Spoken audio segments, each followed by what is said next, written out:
نحمده ونصلي على رسوله الكريم اما بعد فاعوذ باللہ من الشیطان الرجیم بسم اللہ الرحمن الرحیم۔ حضرت عائشہ رضی اللہ تعالی عنہ فرماتی ہیں، جس کا مفہوم ہے کہ جنت کے درجات کی تعداد قرآن کریم کی آیات کی تعداد کے برابر ہے۔ ابھی 22ویں پارے کا خلاصہ پیش کیا جاتا ہے۔ اس پارے میں 4 حصے ہیں: سورہ احزاب کا بقیہ حصہ، سورہ سبا مکمل، سورہ فاتر مکمل اور سورہ یاسین کی ابتدائی آیات۔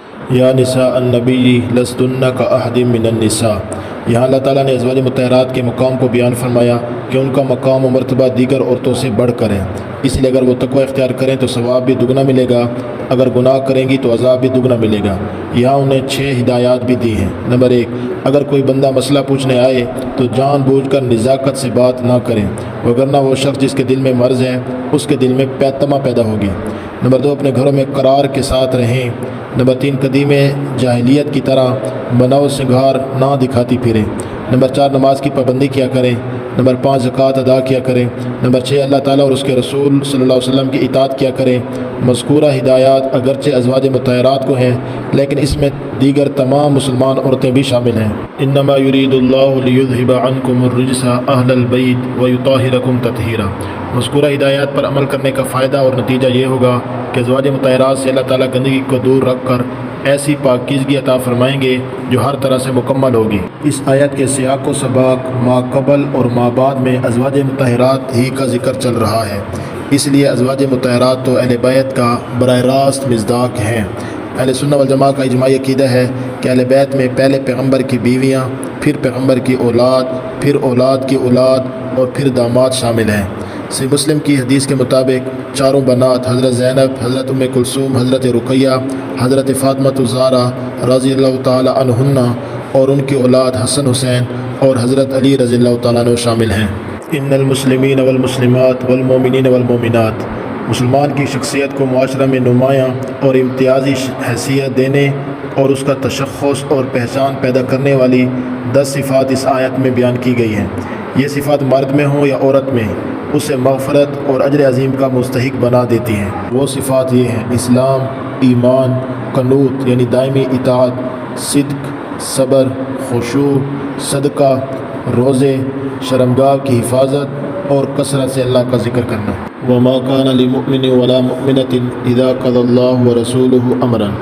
اس آیت کا شان نزول یہ ہے کہ جب آپ صلی اللہ علیہ وسلم نے حضرت زید بن حارثہ کا نکاح اپنی پھوپھی کی بیٹی حضرت زینب بنت جحش کے ساتھ کرنا چاہا تو حضرت زینب اور ان کے بھائی عبداللہ بن جحش کو یہ بات ناگوار گزری، کیونکہ حضرت زید آزاد کردہ غلام تھے جبکہ حضرت زینب قریشی خاندان سے تھی۔ صاف ظاہر ہے کہ اونچے خاندان والی عورت کا ایک آزاد کردہ غلام سے نکاح معیوب سمجھا جاتا تھا۔ تو اللہ تعالیٰ نے اس آیت کو نازل فرمایا کہ جب اللہ تعالیٰ یا اس کا رسول کسی کام کا فیصلہ فرما دیں تو پھر کسی مومن اور مومنہ کی شان کے لائق نہیں کہ وہ اس فیصلہ کو قبول نہ کریں۔ اس آیت کے نزول کے بعد دونوں بہن بھائی نے سر خم تسلیم کیا اور نکاح پر راضی ہو گئے۔ اسی لیے علماء کرام نے اس آیت کے تحت یہ لکھا ہے کہ اگر کسی سید کا اپنے خاندان میں رشتہ نہیں مل رہا تو وہ غیر سید خاندان میں نکاح کر سکتا ہے، کیونکہ آپ صلی اللہ علیہ وسلم نے اپنی پھوپھی کی بیٹی کا نکاح غیر سید کے ساتھ آزاد کردہ غلام کے ساتھ کیا تھا۔ وَلَٰكِن رسول اللہ وخاتم النبیین۔ اہل سنت والجماعت کے عقیدے کے مطابق نبی اکرم صلی اللہ علیہ وسلم تمام نبیوں میں سب سے آخری نبی ہیں۔ آپ صلی اللہ علیہ وسلم کو نبی ماننا بھی ضروری ہے اور آخری نبی ماننا بھی ضروری ہے۔ جو آپ صلی اللہ علیہ وسلم کو نبی نہ مانے وہ بھی دائر اسلام سے خارج ہے، اور جو نبی مانے مگر آخری نبی نہ مانے وہ بھی دائر اسلام سے خارج ہے۔ یا ایھا النبی انا ارسلناک شاہدا ومبشرا ونذیرا۔ یہاں 2 آیات میں نبی پاک صلی اللہ علیہ وسلم کی 5 صفات بیان کی گئی ہیں۔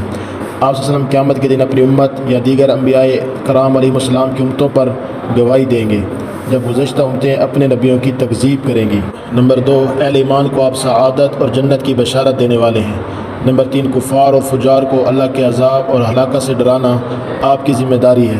نمبر 4، آپ نیکی، اصلاح، اخلاق حسنہ اور استقامت کی دعوت دینے والے ہیں۔ آپ کی دعوت نہ دنیا کی دعوت تھی، نہ اقتدار کی، نہ مال غنیمت جمع کرنے کی، نہ ہی قومیت اور عصبیت کی، بلکہ آپ کی دعوت خالص اللہ تعالیٰ کی رضا کے لیے تھی، جس کا مقصد صلاح اور اصلاح کے سوا کچھ نہ تھا۔ اور اس میں کیا شک ہے کہ انبیاء کے اعمال میں سب سے افضل عمل دعوت ہی ہے۔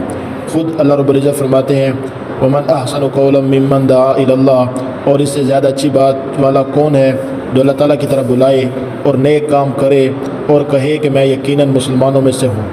پانچویں صفت اعظم کی بیان کی گئی ہے کہ آپ سراج منیر ہیں۔ آپ کے پر نور وجود سے ظلمتیں دور ہوئیں اور شبہات کا ازالہ ہوا۔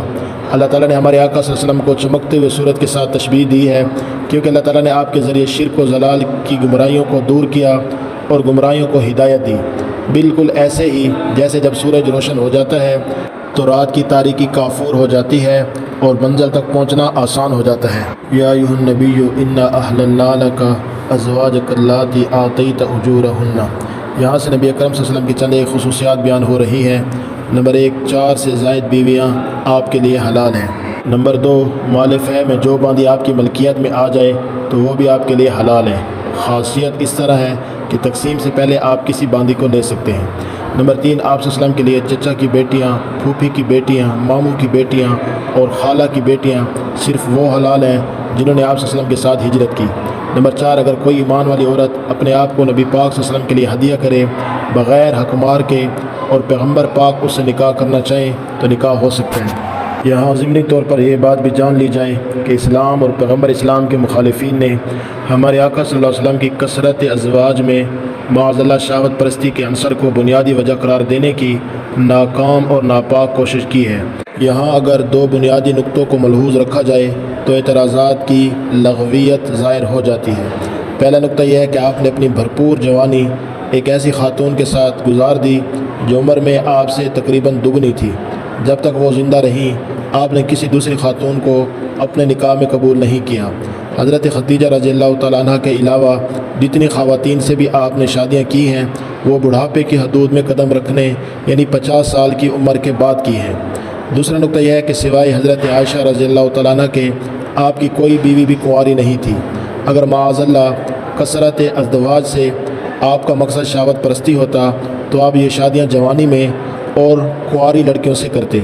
حقیقت یہ ہے کہ تعداد ازواج میں تعلیمی، تشریعی، اجتماعی اور سیاسی حکمتیں پوشیدہ تھیں، مگر یہ خلاصہ ہمیں ان کی تفصیل میں جانے کی اجازت نہیں دیتا۔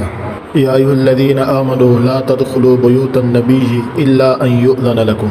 اس آیت کا شان نزول یہ ہے کہ حضرت زینب بنت جحش رضی اللہ تعالی عنہ سے نکاح کے بعد آپ صلی اللہ علیہ وسلم نے ولیمہ کیا اور لوگوں کو بلایا تو بعض احباب کھانا تیار ہونے سے پہلے آ گئے۔ اب حضور صلی اللہ علیہ وسلم کا گھر تو چھوٹا سا تھا، بٹھانے کی جگہ نہیں تھی، تو حضرت زینب دیوار کی طرف رخ کر کے بیٹھ گئیں۔ اب یہاں کھانے کے 3 آداب بیان کیے جا رہے ہیں کہ کسی کے گھر میں اجازت کے بغیر داخل نہ ہوا کرو۔ دوسرا یہ کہ اگر کھانے کی دعوت میں تمہیں بلایا گیا ہو تو کھانے سے فارغ ہو کر اٹھ جایا کرو، باتوں میں مشغول ہو کر صاحب خانہ کا وقت مت ضائع کیا کرو۔ تیسرا یہ کہ غیر محرم خواتین سے کوئی چیز مانگنے کی ضرورت پیش آئے تو پس پردہ مانگا کرو، بلا حجاب ان کے سامنے نہ آیا کرو۔ البتہ اپنے محرم کے سامنے عورت کو بے پردہ آنے کی بھی اجازت ہے۔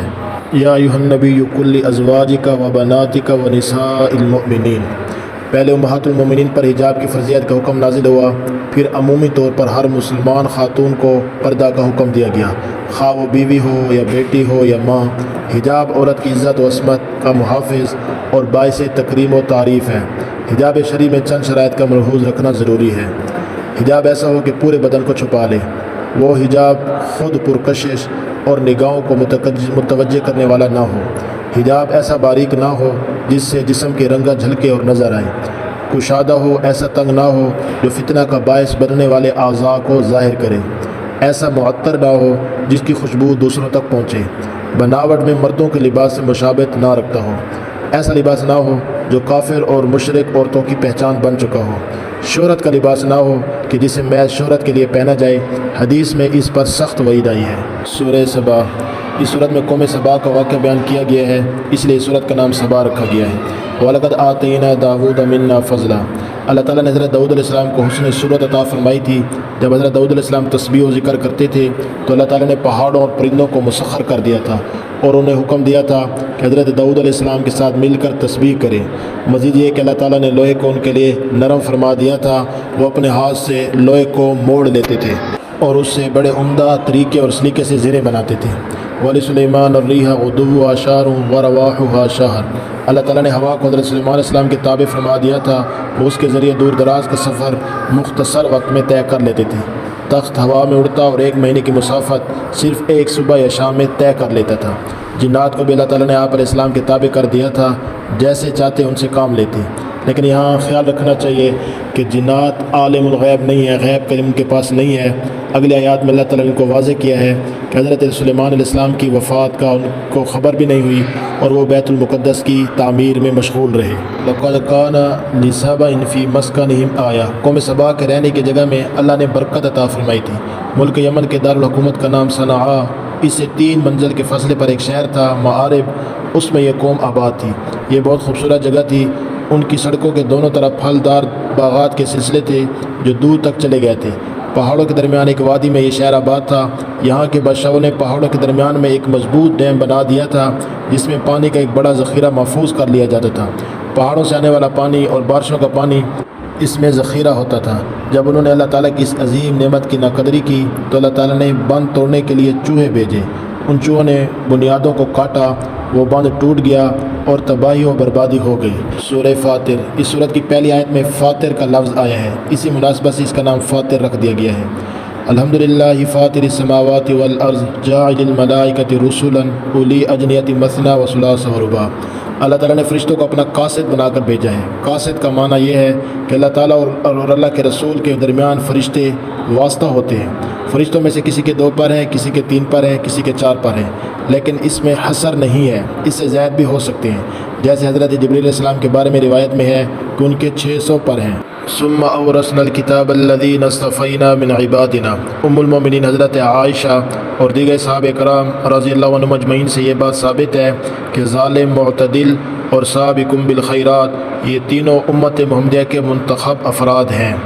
ظالم وہ ہیں جو نیکیاں کریں اور گناہوں سے نہ بچیں۔ معتدل وہ ہیں جو حلال کام کرتے ہیں اور حرام سے بچتے ہیں لیکن مکروہات سے نہیں بچتے اور مستحبات کو نہیں کرتے۔ سابقون بالخیرات وہ ہیں جو حلال کام کرتے ہیں اور حرام سے بچتے ہیں، مستحبات اپناتے ہیں اور مکروہات سے بچتے ہیں، لیکن اس کے باوجود بعض مباح چیزیں جن کے کرنے کی اجازت ہے وہ انہیں عبادت میں حد درجہ انہماک یا شبہات کی وجہ سے چھوڑ دیتے ہیں۔ اب جو سابقون بالخیرات ہیں وہ بغیر حساب کتاب کے جنت میں داخل ہوں گے۔ جو مقتصد یعنی معتدل ہیں وہ اللہ کی رحمت سے جنت میں داخل ہوں گے، اور جو ظالم اور اصحاب اعراف ہیں وہ رسول اللہ صلی اللہ علیہ وسلم کی شفاعت کی وجہ سے جنت میں جائیں گے۔ وَلَوْ يَأْخِذُ اللَّهُ النَّاسَ بِمَا كَسَبُوا مَا تَرَكَ عَلَى ظَهْرِهَا۔